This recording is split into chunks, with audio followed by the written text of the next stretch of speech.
In this tutorial, I'm going to cover the use of advanced physics constraints, specifically constraining the movement of an object to a 3D mesh or to a spline path. In order to understand this video, you'll need to be familiar with the concepts of rigid bodies, mass versus density, the basics of the sandbox editor, and the basics of physics constraints, including point, line, and plane constraints. If you're not already familiar with these concepts, please take a minute now to watch our tutorial on the basics of physics constraints. So let's get started. So I have here the simplest possible entity, a default sphere with a mass of 50 kilograms, and if we turn on our physics right here, it's going to fall to the ground as you hopefully expect by now. So what I'm going to do is add a physics area component. So I'm going to just go to Components, Physics Area, and I'm going to drag this funny looking thing in here. If we come in and take a close look at it, and we need to actually see the entity icon in order to see what's going on inside it, these little yellow helpers, you'll notice that we have these kind of cones, and they're all pointing in what turns out to be a Y forward direction. So the reason why is, by default, a physics area component has air pressure, and air is moving at 5, I think it's meters per second, in a Y forward direction. You can change all these things, but these are the default values. And the little yellow helper is just trying to give you a visual indication of that airflow. Now, something you need to know before we even get to constraints is this air pressure is added to the global air pressure. So whatever wind force you have, atmospheric pressure, this gets added to it. The other option that you can do is replace it with water pressure, in which case the air pressure disappears completely and it's replaced by the water flow. And then, of course, you can also disable it. And in this case, you're going to see absolutely nothing except the component or entity container there. So I'm going to leave this on for now.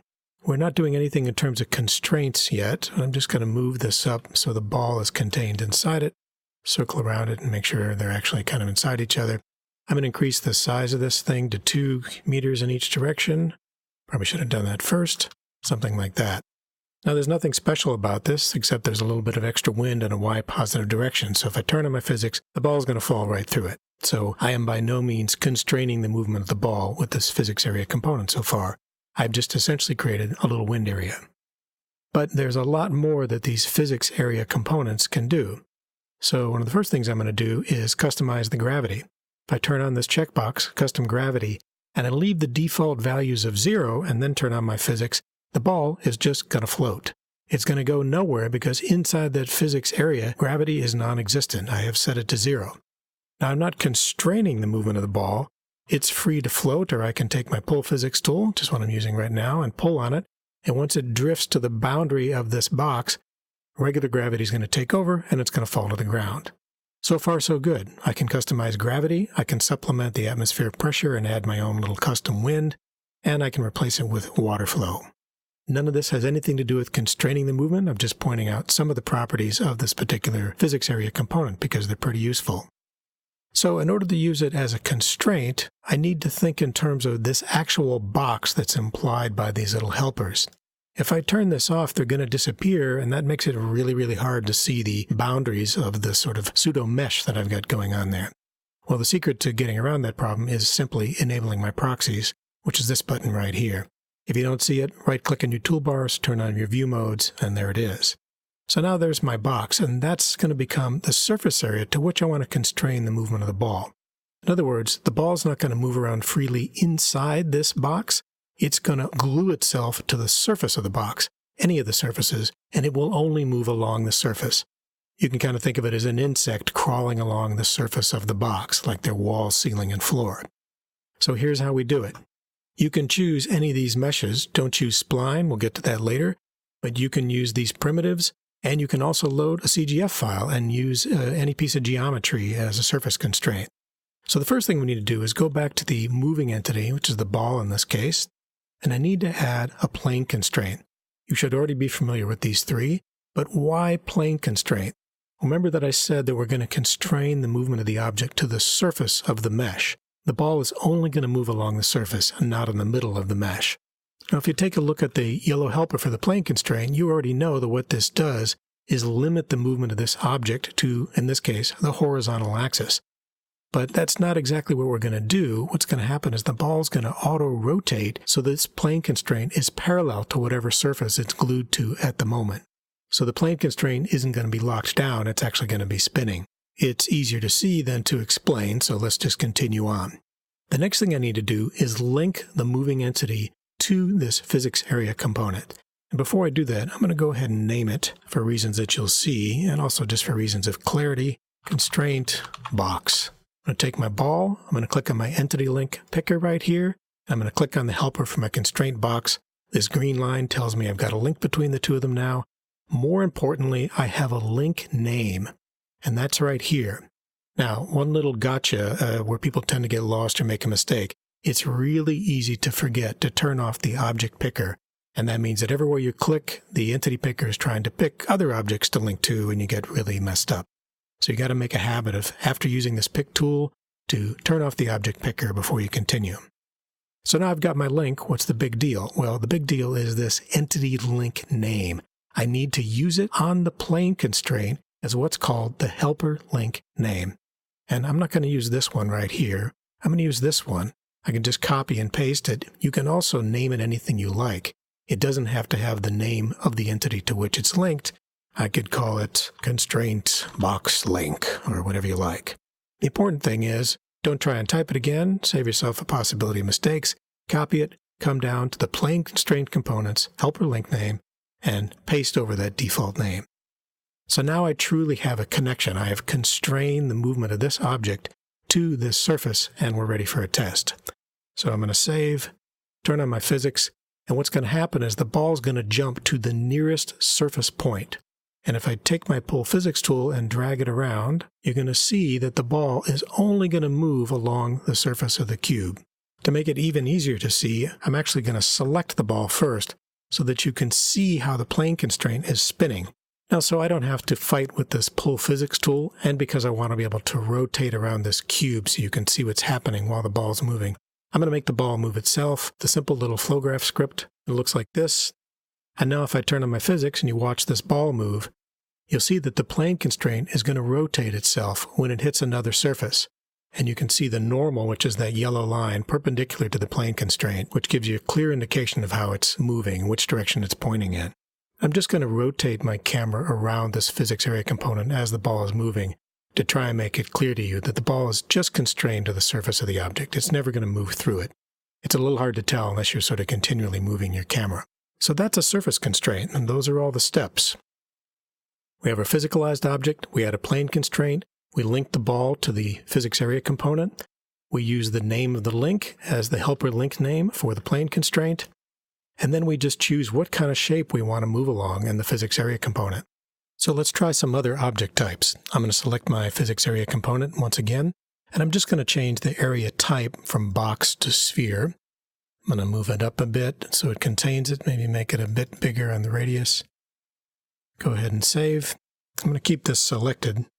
Turn on my physics, and my flow graph script kicks in, and I'm just going to rotate once again around the physics constraint so you can see, hopefully, that the ball is moving along its surface. So it's a little bit easier to see. I'm actually going to slow time down here with my T-scale CVAR so that you can actually see it a bit better. And I'm going to select the ball and just keep your eye on that yellow line, which is the plane normal, extending out from the plane constraint. And you'll see that it's always pointing perpendicular to the surface of the sphere, wherever it happens to be at the moment. You can try it with other types. We have primitives here, cylinder, capsule, and of course geometry. If you like, you can load in any CGF mesh and use that as your surface constraint. One tip that I'd give you is smoother surfaces tend to work better. Meshes that have a lot of little twists and turns are not going to be so conducive to object movement. Next, we're going to take a look at the use of spline paths as physics constraints. You'll notice a lot of objects moving around, and they're all moving using spline paths as constraints. That includes the submarine, the helicopters, and the flock of birds that are looping around the island. So let's learn how to do it. So I have another simple object here, my spherical mesh. No constraints right now, just the rigid body component. And what I want to do is draw a path and make this ball literally rotate around my satellite dish here. You could think of this as the sun, and I'm going to take this little moon here and literally just make it spin around this object. So I'm going to go to my Create Object panel, choose Area, Shape. And as you probably know, what this does is draws a series of straight lines between the points where you click. Before you do this, Depending on the scale of the area that you're going to lay down, you might want to go to your preferences, which you'll find under the Edit menu, go to Helpers, and set this Hide Labels Distance or Hide Selection Helpers to a very large number so that you can zoom way back and still see your path. Again, this is assuming that your helpers are turned on in the first place, which you're definitely going to need. So what I'm doing is just drawing a rough path around the satellite dish. And then don't forget to double click on your last point. Here's my shape. In this case, I'm using a closed path. It's not open-ended, so I'm going to leave this default closed property enabled. And now comes the interesting part. How do I get it from being a straight line path like this to a spline? Well, again, we're going to go to the properties of our shape, go to the Add Component button, and again, add a physics area component. But this time, we're going to set the type to spline. And so that you can see the result immediately, I'm going to enable my proxies as I did before. And instead of box, I'm going to set this to spline. And suddenly you'll see, sort of parallel to my straight line path, an interpolation into a spline curve. And that's this guy right here. The radius is set right here, and that determines the size of this more or less tunnel through which the ball is going to float. And if we kind of cruise along it, you see here that it's going to get stuck in the ground, so we're going to need to move it a bit. So before I start trying to move my ball around, I'm going to take this shape, click on Edit Shape, and now I can select my individual points and move them. If you've got them buried underground, you can go to Wireframe View with Alt-W. I'm going to select my point here. Move that a bit closer to the dish. And then I'm just going to kind of check my spline point. I'm going to try that for now, and I'm going to take the entire shape and literally just move it up into the air, something like that. So there's the path that my ball is going to run. I also have other splines already created here for the helicopters and other things that I'll show you in a minute. Okay, now let's position our ball. What I generally do is look at an overhead view and line it up horizontally. And again, I'm not lining it up to this blue area shape. I'm lining it up to this spline path that's been interpolated through the physics area component. And then I'll check its height like this and line it up there.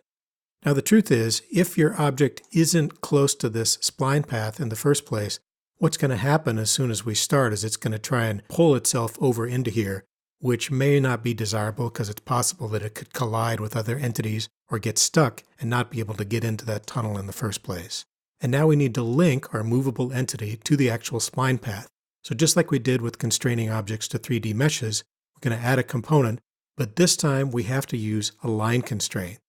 To help you remember this, take a look at this tunnel. You see that there's this spline path. A line constraint is literally going to follow the line of this tunnel.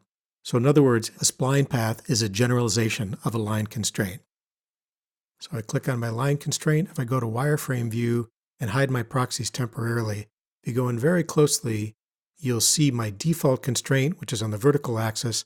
The first thing we need to do is make that line follow this line here. So we definitely don't want a vertical axis. I'm going to try this axis here. In CRYENGINE, we think of Y as the forward direction.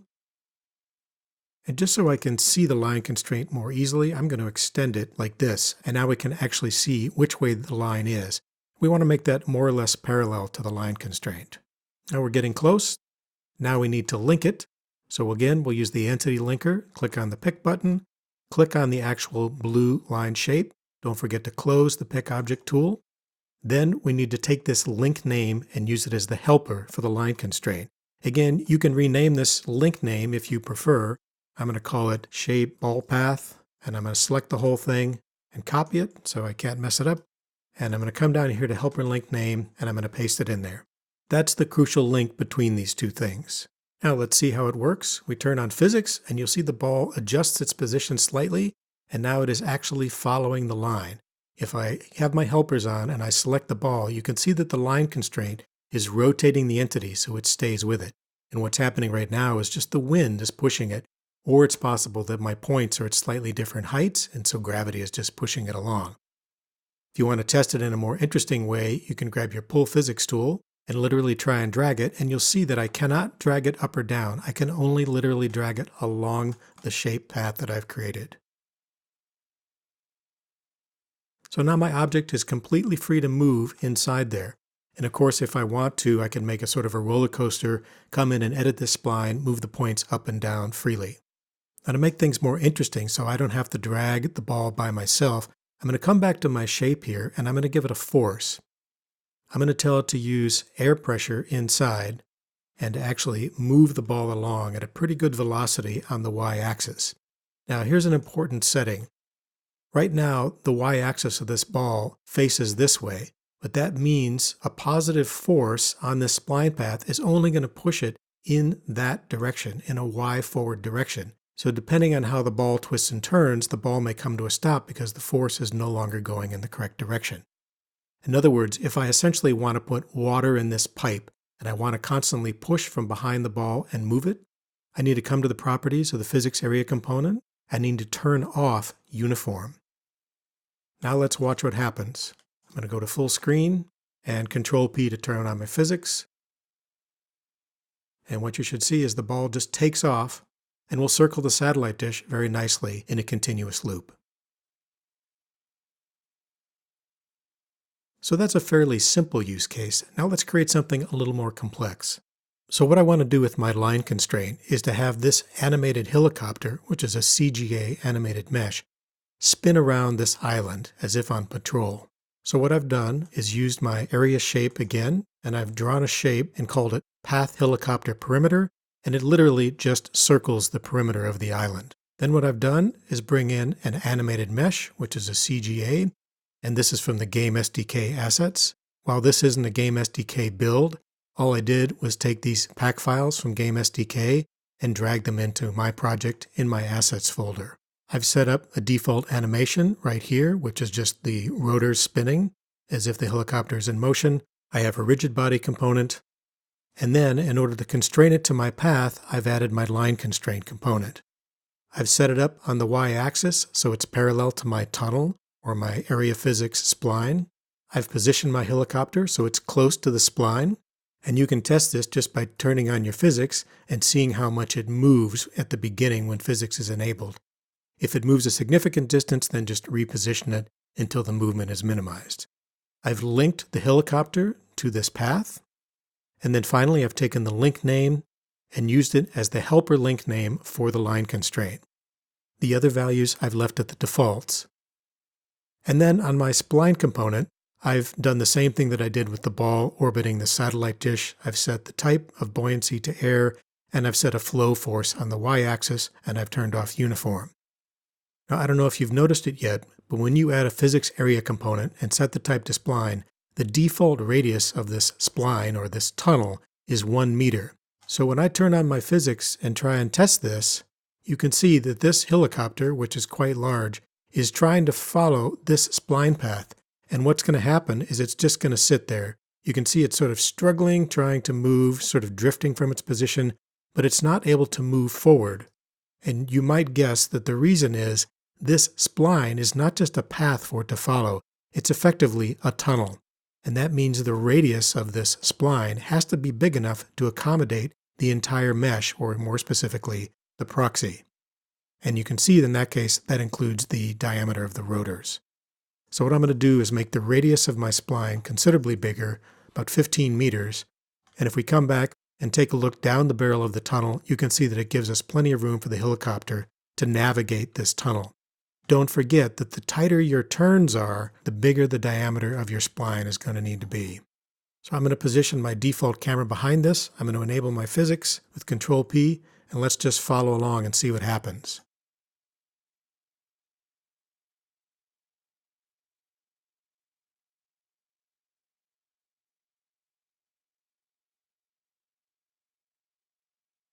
Now it's important to point out I'm not dependent on any animation here other than the loop of the rotors.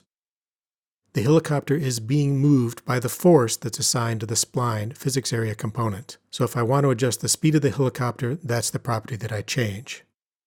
Now obviously this is a pretty simple case. If I wanted the helicopter to take off, fly somewhere, and then come in for a landing, this might not be the right tool for you. Although there are ways to do this. And don't forget that you could set your spline to be open-ended. It doesn't need to be a closed loop.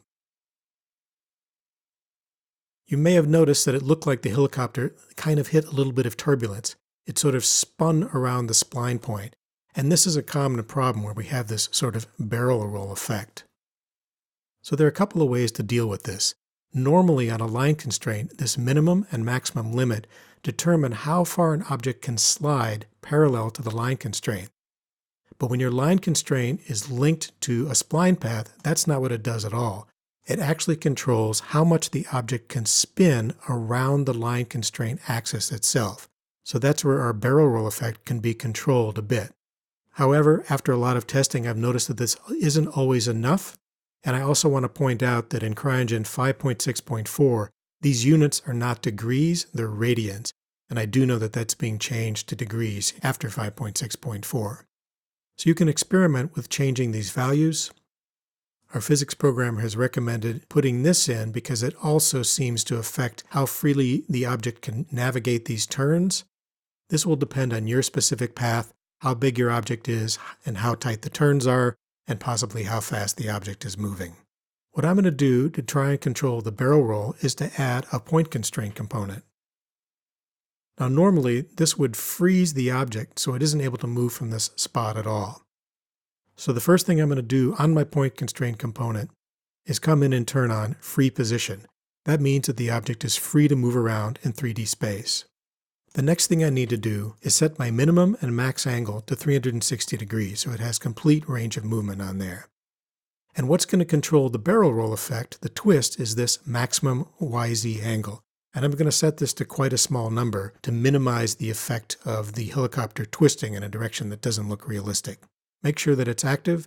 And there's one other thing here. Erase these target link name and helper link names because they could potentially cause problems. And one last thing, as soon as I put in a non-zero value here, I'm now constraining my point to a specific axis. And you can see in that case, it's the vertical axis. So let's test it out and see how it works. Enabling physics. I also have the points on my spline all at the same height. I suggest that you start off using a flat surface like flat terrain to draw the points of your area shape, and then edit the path and use the move gizmo to move the individual points up or down. One thing you want to avoid is non-uniform scaling on a non-physical entity like an area shape. In other words, don't use scaling just on the vertical axis because this will confuse the physics. And I don't know if you saw it there, but the point constraint really solved the problem of the barrel roll. We had only a very minor bit of twist when we passed that bumpy point just after this lighthouse. While I don't think trying to fly a helicopter along a spline path is an ideal use case because the helicopter needs to move in a certain way, like banking turns and the way that it dips forward or flies level depending on its acceleration or deacceleration, here are a few things I've noticed about moving entities along a spline path. First of all, an area shape consists of points, and those points aren't physical, they just have position. They don't have rotation and they don't have scale. So don't try and modify the rotation and their scale to fix issues like barrel rolling or jitter like you see this helicopter doing. If you're having problems with objects jittering a lot, like you see my CGA bird is here, try disabling lock rotation on your line constraint component. When you unlock this, this allows the line constraint to actually control the amount of rotation according to these values you have here, and in addition around a point constraint if you've used that technique. Another tip, if you have multiple entities moving along the same path, for example, I have two helicopters flying around sharing this same spline path here, but I found that with more than two, the objects more frequently get stuck along the path. So be careful about using too many entities that share the same spline path. Last but not least, I just want to remind you that a written version of this tutorial will appear in the documentation, and you should also consult the documentation on the physics components and the physics constraints components for additional information and tips.